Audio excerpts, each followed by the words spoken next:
Leli zwe lithi zikhona izinyathelo ezithathiwe ukulwa nenselele yokungena kuleli zwe ngokungemthetho.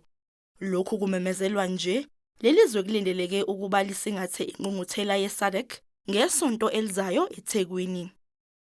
Government is implementing a comprehensive migration management approach that strengthens border security, combats irregular migration, addresses the unlawful employment of undocumented migrants, enhances enforcement of immigration and labor laws, and tackles corruption within the migration system.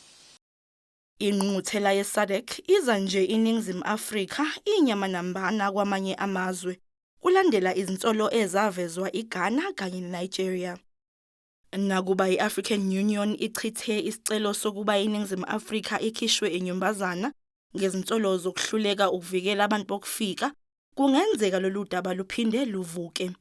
Lokhu kungenzeka nakuba lamazwe amabili okuyiwo ahola lomkhankaso wokubheca iNingizimu Afrika engesiyo ingxenye ye-SADC. Comprehensive engagement is what South Africa will support, and we agree with. Let's deal with the root causes, the push and pull factors, economic integration, issues of climate change, issues of unemployment, issues of peace and security that drives people to leave their countries. Kusenjalo, ulamula uthi kumele kubukezwe inqubomgomo kahulumeni ethinta ukuvakashelwa kwamazwe kwalabo abake baba omengameli noma amaphini omongameli bakulelizwe. Lokhu kuhloswe ngakho ukugwema ukusetshenziswa kwemali kahulumeni ekuvakasheni okungathinti izwe.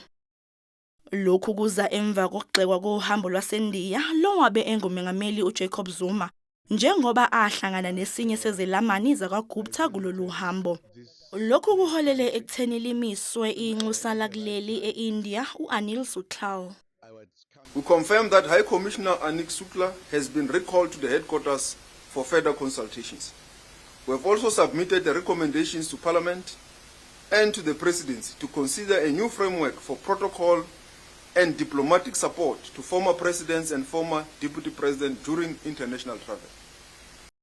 Kuyo le ngqungquthela, umengameli Cyril Ramaphosa kulindeleke ukuba angene ngokugcwele esikhundleni sokuhola i-SADC, kuthi uRonald Lamula angene ngokuphelele kwesokwengamela ikomiti longqongqoshe balenhlangano.